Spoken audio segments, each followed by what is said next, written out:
Federal agents slammed through the glass doors of the 31st floor boardroom in downtown Milwaukee, and for one frozen second, nobody moved. The room had been polished for victory that morning. The long walnut table gleamed beneath recessed lights. The skyline glittered through the floor-to-ceiling windows. On the massive screen behind the CEO's chair, the words "Final Merger Approval" still glowed in clean blue letters, waiting for the signature that was supposed to turn Ethan Caldwell into one of the most powerful men in healthcare technology. But the signature never came. Black jackets flooded the room. FBI, Department of Justice, Healthcare Fraud Division. Heavy boots struck the marble floor, radios crackled, and the wealthy men around the table pushed back their chairs as if the room itself had caught fire. Ethan Caldwell, my husband of 13 years, stood at the head of the table in a custom Navy suit, his gold pen still in his hand, his mouth half open from the sentence he would never finish. 2 agents reached him before he could take a step. One grabbed his arm. The other shoved him chest first against the walnut table so hard the crystal water glasses jumped. His face hit the polished wood, his tie twisted under his chin, and the man who had spent years telling me I was nothing without him suddenly looked very small. "She did this," he screamed, twisting his neck to look at me. "My wife set me up. She's crazy." Across the table, Maya Sterling, his 28-year-old communications director, began sobbing so hard her diamond necklace trembled against her throat. A female agent pulled her out of her chair and ordered her to put her hands behind her back. The investors stared at me like they were trying to understand when the quiet wife at charity dinners had become the center of a federal raid. I did not yell. I did not cry. I did not explain myself. I sat at the far end of the boardroom with one leg crossed over the other, holding a glass of ice water, listening to the sound of handcuffs clicking around the wrists of the man who once believed he owned my entire life. Then I reached into my blazer pocket and placed a small plastic dinner card on the table. $40. The same $40 dinner card Ethan had thrown at me on our anniversary 4.5 months earlier. I slid it across the table until it rested near his face. He stared at it, confused at first, then horrified as recognition sank in. I leaned forward just enough for him to hear me over the agents reading him his rights. "Use it wisely, Ethan," I said quietly. "You once told me it was more than enough." And that is where everyone in that room saw the ending. But endings are never born in boardrooms. They begin in kitchens, in careless insults, in the tiny moments when someone shows you exactly how little they think you are worth. 4.5 months earlier, on a freezing January morning in Lake Geneva, Wisconsin, I stood in our kitchen watching snow fall over the private dock behind our house. My name is Claire Monroe. I was 41 years old, married to Ethan Caldwell, founder and CEO of Caldwell Health Systems, a healthcare technology company that sold data processing software to insurance networks and hospital groups across the Midwest. To the outside world, Ethan was brilliant, a visionary, a man who could walk into a room full of investors and make them believe the future of medicine lived inside his spreadsheets. To the outside world, I was his graceful wife, the woman who organized dinners, chose flowers for fundraisers, smiled beside him in photographs, and disappeared when the men started talking numbers. That morning was our 13th wedding anniversary. I had made breakfast because some old habits survive long after love dies. Ethan walked in wearing a charcoal suit, smelling like cedar cologne and expensive ambition. His eyes never left his phone. He was speaking into a wireless earpiece about closing timelines, compliance reviews, acquisition language, and the upcoming merger with a national healthcare conglomerate. I waited for him to finish the call. He did not. He opened his wallet, pulled out a small plastic card, and tossed it onto the marble island. It spun once and landed beside my coffee cup. "Happy anniversary," he said, still looking at his screen. $40 at Bellman's Grill. Use it if you don't feel like cooking. I have actual work today." Then he picked up his briefcase and left. No kiss, no eye contact, no apology. The garage door rumbled shut. and I stood alone in a kitchen bigger than the apartment I had grown up in, staring at a $40 dinner card from a man preparing to sell his company for hundreds of millions. It was not the money. Never believe a story like this is about the money. It was the gesture. It was the way he threw it down, like feeding a parking meter, like maintaining a machine, like I was another household expense he could reduce when convenient. That evening, while collecting his jackets for the dry cleaner, I reached into the inner pocket of his navy coat and found the first loose thread. A folded receipt, heavy paper, a luxury jeweler in Chicago. The item was a diamond pendant necklace, $18,500, billed through a corporate executive branding account and delivered to Maya Sterling. For the woman who believes in me, the note said. Maya was Ethan's communications director, young, polished, hungry, always laughing 1 second too long at his jokes. My hands did not shake. I did not storm into his office. I did not call her. I did not throw the receipt on the bed and demand the truth from a man who had already shown me he survived by lying. Instead, I walked to my private office, scanned the receipt, encrypted the file, uploaded it to a secure drive, folded the original along the same creases, and returned it to his pocket. That was the first rule my old career taught me. Never alert a target before you know the size of the crime. Ethan believed I was a housewife who had been out of the professional world too long to matter. He had told people I was delicate, domestic, better suited to dinner menus than balance sheets. He did not know that before I married him, I spent nearly 15 years as a forensic finance specialist, tracking hidden liabilities, fraudulent transfers, and dying companies that had been hollowed out by men exactly like him. I entered that world because of my father. He had worked 32 years for a regional medical supply manufacturer. When I was 22, the executives drained the employee retirement fund, disguised the theft as restructuring, sold the company, and left hundreds of workers with nothing. My father was one of them. He never recovered from the humiliation of watching his life's work vanish into the pockets of men who still received bonuses. That injustice shaped me into someone Ethan never bothered to understand. He saw my silence and called it weakness. He saw my patience and called it dependence. He saw my willingness to manage his home and assumed I had forgotten how to dismantle one.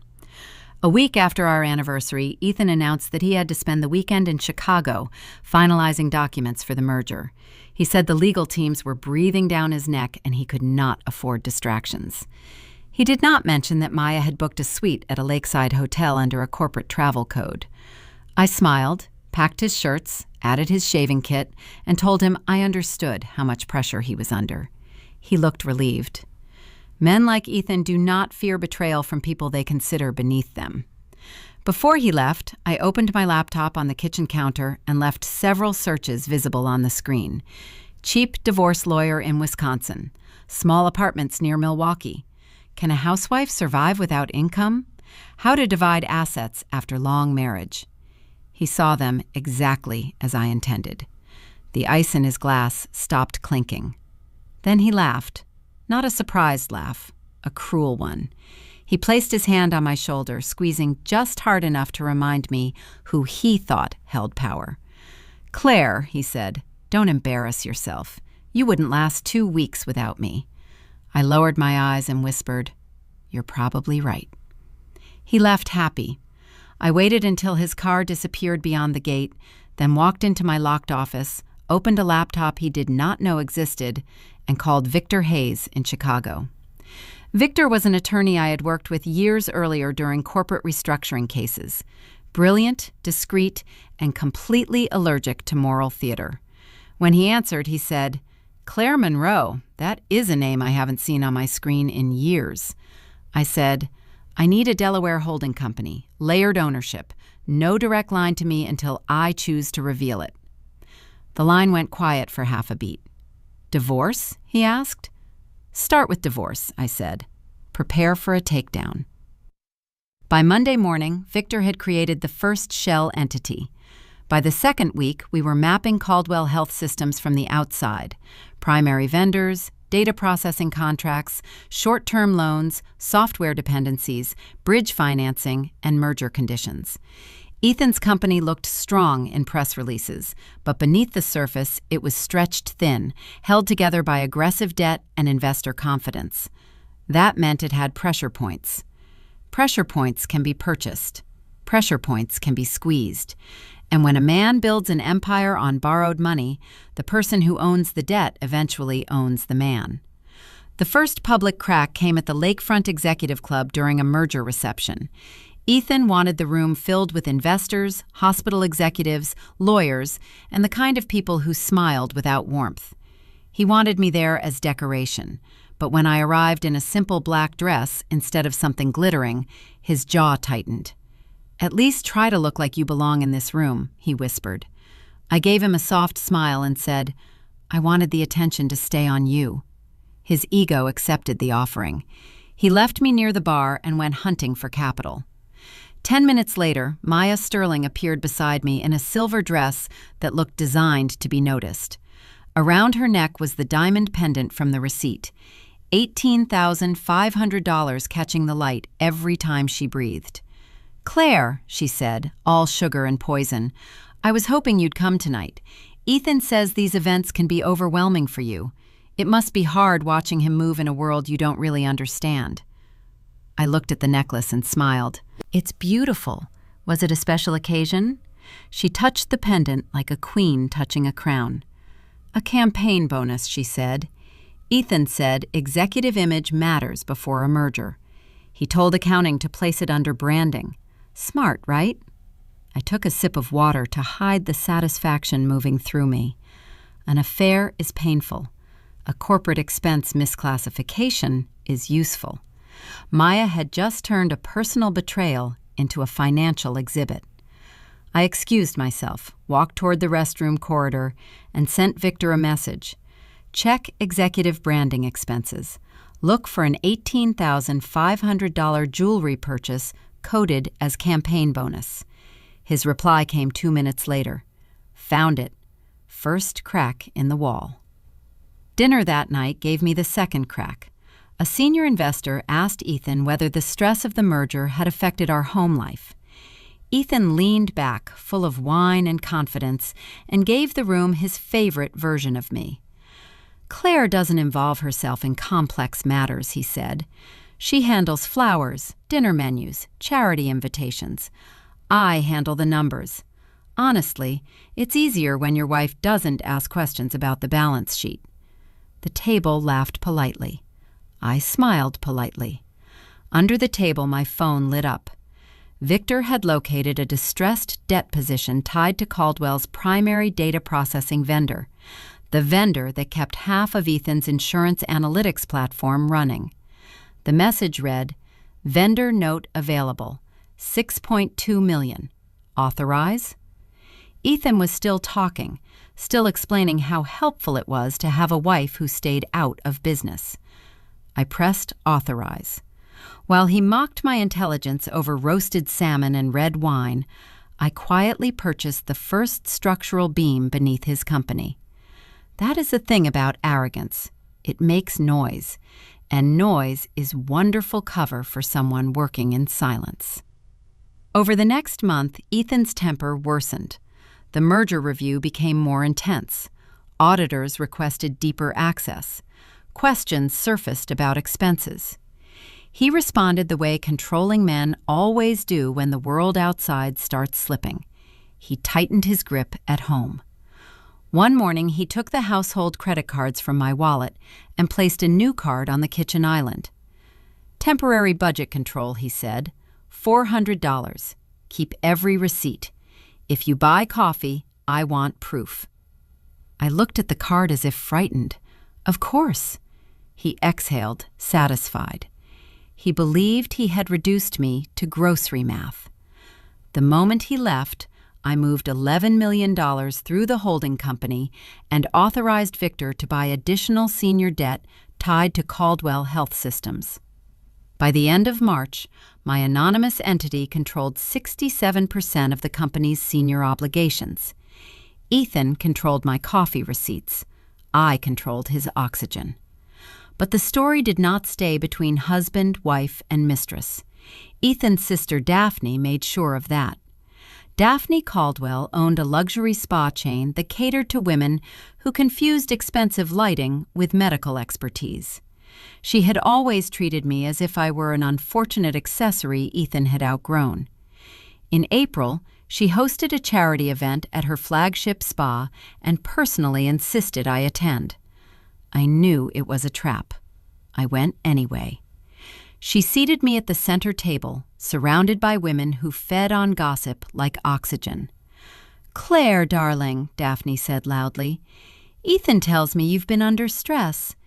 It must be difficult when your husband is operating at such a high level and you're, well, trying to keep up." A few women glanced at me with pity. Then Daphne tilted her glass just enough to spill white wine across my handbag. "Oh no," she said, smiling. "I hope it wasn't expensive. Ethan told me you're on a small budget now." They expected tears. I gave them accounting.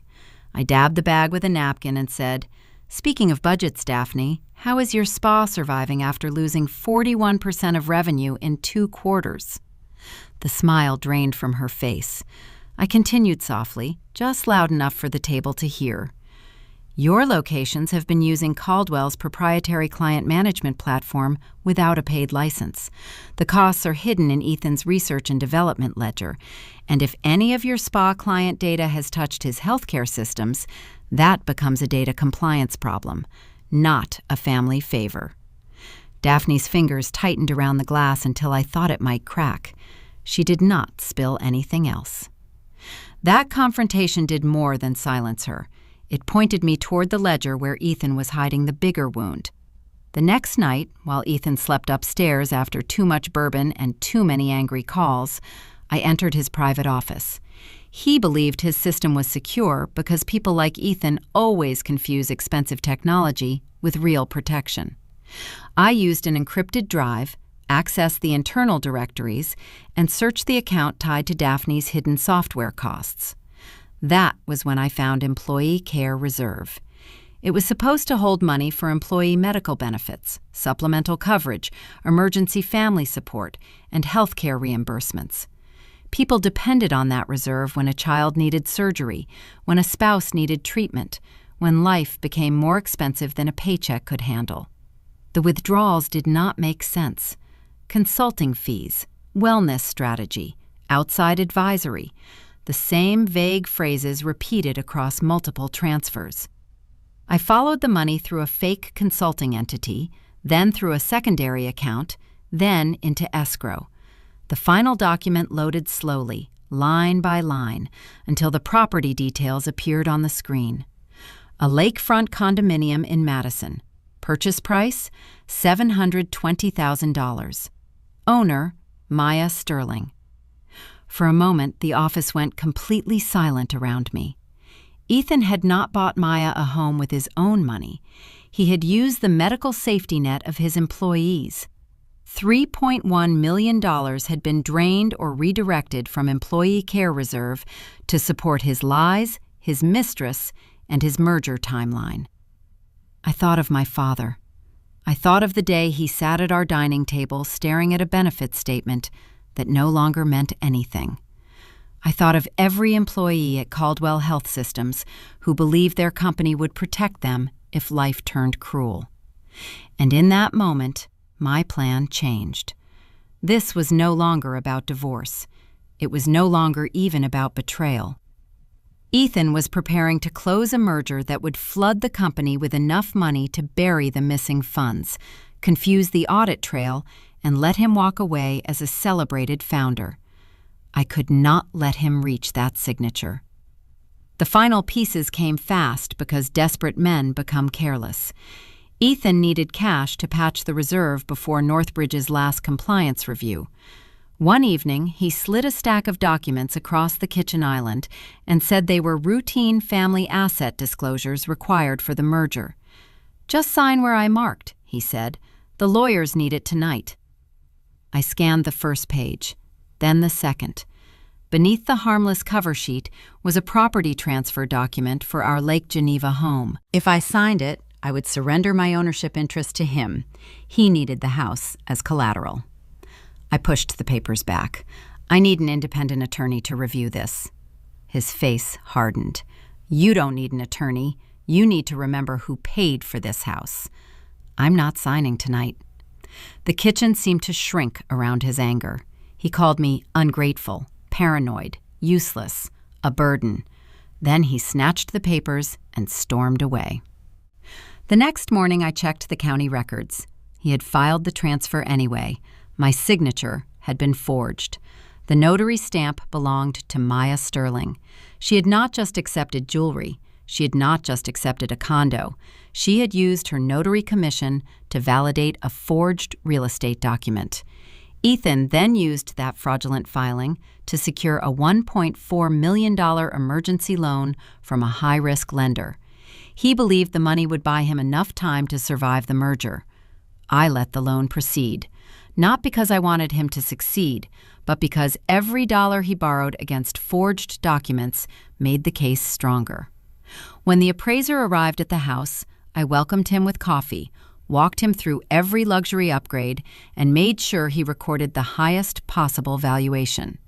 Ethan thought I was helping him. I was helping the indictment. By mid-May, the trap was complete. Victor had the debt. I had the documents.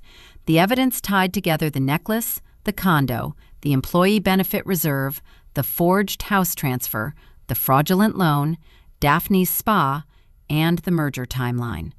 Ethan, meanwhile, had entered the final stage of his fantasy. The night before the signing, he stood in our bedroom packing an overnight bag for Milwaukee.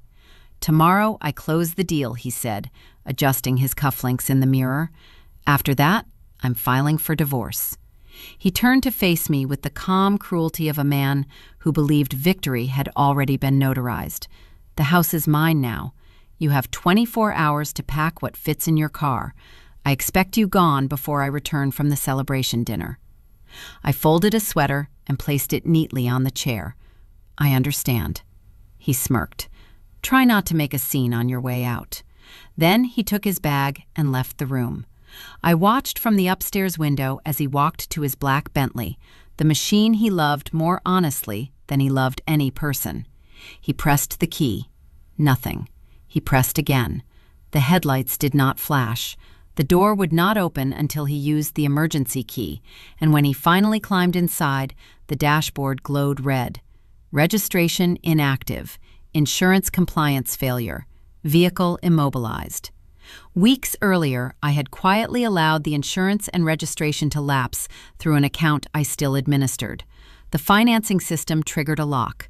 His $90,000 symbol of dominance had become an expensive sculpture in the driveway. He cursed, paced, called the concierge line, then finally ordered a rental. Nearly an hour later, a dented blue compact car arrived. Ethan folded himself into it like a humiliated king climbing into a shoebox. It was petty, yes, but sometimes symbolism has value. He drove to the most important meeting of his life in a car that smelled like pine cleaner and regret. The moment the gate closed behind him, I walked to my office. Victor had prepared everything. I unmasked the holding company, revealing my ownership. I activated the creditor rights attached to 67% of Caldwell's senior debt. Then I opened the encrypted reporting portal and sent the complete dossier to the FBI and the Department of Justice Healthcare Fraud Division. The summary was simple. Ethan Caldwell is attempting to close a healthcare technology merger to conceal employee benefit fraud. Immediate intervention is required. I pressed send. Then I packed one bag, placed the $40 dinner card in my blazer pocket, and left the house before sunrise. The next morning, Caldwell Health Systems looked like a temple built for Ethan's ego. Glass, steel, marble, screens glowing with optimistic numbers. I arrived in a black car arranged by Victor's firm. In the lobby, employees hurried past with coffee cups and visitor badges. unaware that their retirement, their medical benefits, and their company had come within hours of being swallowed by a lie. I took the executive elevator to the 31st floor. Victor stood beside me in silence. When the doors opened, we walked down the corridor toward the boardroom where Ethan was already performing. I heard his voice through the wood before I entered. Confident, smooth, false. Caldwell Health Systems is not merely a software provider, he was saying. It is the future infrastructure of healthcare accountability. That was when I opened the door. Every head turned. Ethan stopped mid-sentence. For 1 second, I saw real fear flash across his face. Then habit took over. "Claire," he said tightly, "this is not the time." He turned to the executives. "Please excuse my wife. She has been emotionally unstable for months. Security will escort her out." Nobody moved. The lead counsel for Northbridge looked down at her phone, then stood. "Mr. Caldwell," she said, "we have been instructed to suspend this transaction immediately." Ethan blinked. "On whose authority?" I walked to the table and placed a folder in front of him. "Mine." The room went still. I introduced myself not as Ethan's wife, not as the hostess from fundraising dinners, not as the woman who arranged flowers. I introduced myself as the controlling principal of the Delaware holding company that now owned 67% of Caldwell Health Systems' senior debt. The debt transfer triggered default review. The default review froze the merger. Ethan no longer had authority to close the deal. His mouth opened, but the words fell apart before they formed. I connected my drive to the boardroom screen. The first image appeared, the jewelry receipt. This $18,500 necklace was purchased for Maya Sterling and recorded as executive branding. Maya's hand flew to her throat. The second image appeared, the Madison condo deed. This $720,000 property was purchased for the same employee. Ethan shouted, "That's personal." I clicked again. The money trail appeared in red. It became corporate when the funds came from Employee Care Reserve. $3.1 million intended for employee medical support was redirected through false consulting accounts and used to conceal personal spending. The investors recoiled. The Northbridge lawyers began whispering urgently. I clicked again. The forged transfer of my home appeared, my false signature enlarged beside Maya's notary stamp. When Ethan needed emergency collateral, he forged my name and used Maya Sterling to notarize a fraudulent property transfer. Maya began crying. I clicked again.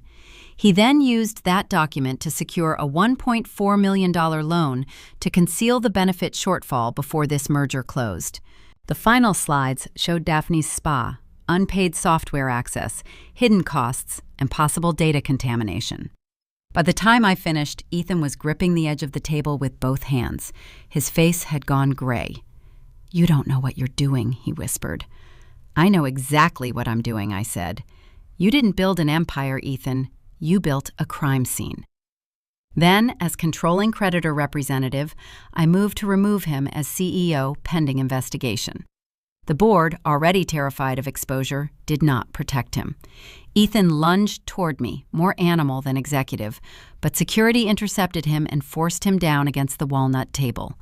That was the moment the doors opened and the federal agents came in. You already know what happened next. The shouting, the handcuffs, Maya sobbing that Ethan told her everything was legal, Ethan insisting I had set him up. But I had not created his crimes. I had documented them. That is a difference men like him never understand. As the agent read the charges, healthcare benefit fraud, wire fraud, forgery, fraudulent collateralization, misuse of employee funds, Ethan's entire body seemed to collapse inside his suit.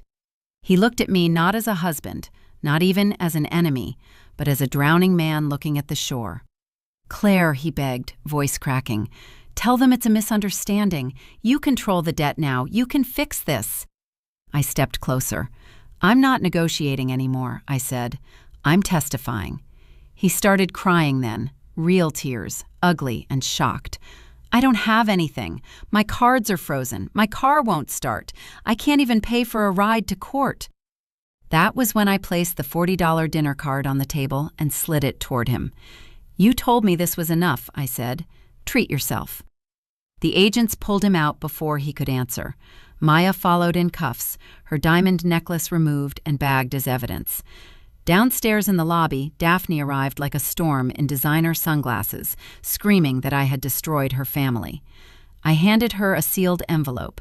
Inside was a freeze order tied to her spa assets and the investigation into unauthorized use of Caldwell systems.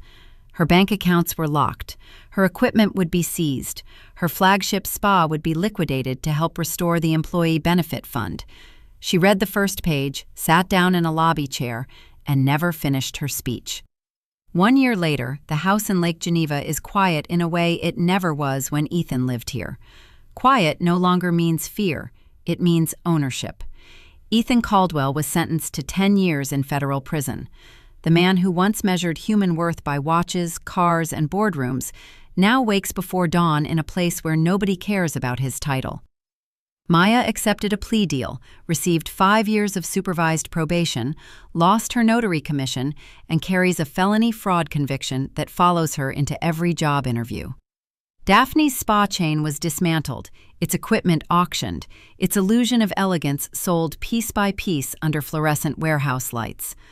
Caldwell Health Systems survived because the workers deserved better than the man who led them. We removed the corrupt executives, restored the employee care reserve, paid back every eligible benefit account, and placed the company under ethical management. I kept controlling equity, but I stepped away from daily operations. I had not wanted a throne. I wanted the rot removed.